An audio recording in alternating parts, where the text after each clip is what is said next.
ওই দুই ভাদাইম্মা সারাদিন খাইতেই থাকোস, বাহিরও আমার বাড়ি থেকে কিছু টাকা ইনকাম করেই ঘরে ফিরবিসা। আরে সেরু ভাই, মা ঠিক কথাই কয়। আমরা দুইজন সারাদিন খাইতেই থাকি, এখন মার কথা মতন টাকা কোথায় থেকে ইনকাম করি বল? ভেনমকে হারাতে পারলে 25 লক্ষ টাকা পুরস্কার।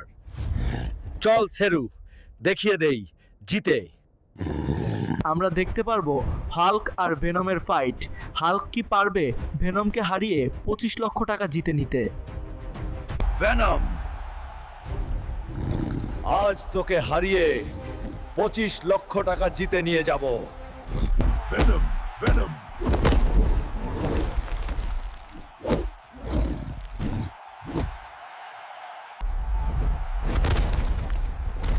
আমার নাম ভেনম, আমার সাথে কেউ টিকে থাকতে পারে না। আরে আমার হালকু ভাইকে অমানুষের মতন মেরেছে। আপনারা সবাই লাইক, কমেন্ট আর সাবস্ক্রাইব করে আমার ভাইকে বাঁচান।